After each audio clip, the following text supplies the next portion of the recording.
Pan India project అంటే అది postpone కావాల్సిందే. పాన్ ఇండియా ప్రాజెక్టులకు అదో సెంటిమెంట్గా మారింది. రెబల్ స్టార్ నుంచి నేచురల్ స్టార్ వరకు ఇప్పుడు పాన్ ఇండియా హీరోల కొత్త చిత్రాలన్నీ విడుదల తేదీలు మారుతున్నట్లుగా జోరుగా ప్రచారం సాగుతోంది.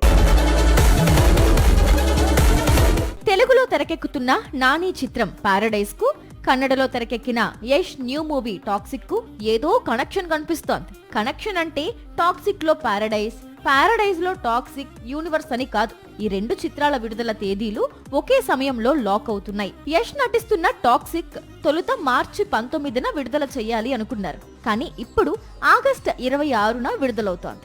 అలాగే పారడైజ్ కూడా మార్చి 26న రిలీజ్ కావాల్సిన సినిమా. కానీ ఇప్పుడు ఆగస్టు 21న విడుదల చేసేందుకు ప్రయత్నిస్తూ ఉండగా మళ్ళీ ఈ సినిమా వాయిదా పడుతుందని ప్రచారం సాగుతోంది.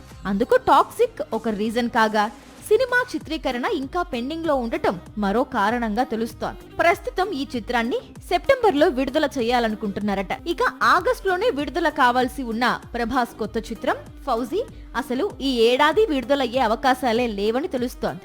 మార్చిలో స్పిరిట్ విడుదల తరువాత fauji release date ప్రకటిస్తారట.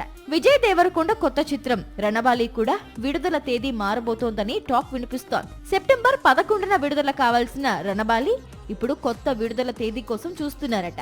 VFX, post production works pending లో ఉండటంతోనే సినిమాను వాయిదా వేయాలనే ఆలోచనలో ఉన్నారట.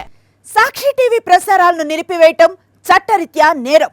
సాక్షి టీవీ ప్రసారాల కోసం మీ స్థానిక కేబుల్ ఆపరేటర్ను వెంటనే సంప్రదించండి. డిటిహెచ్లో, ఇంటర్నెట్లో కూడా సాక్షి టీవీ ప్రసారాలను వీక్షించవచ్చు.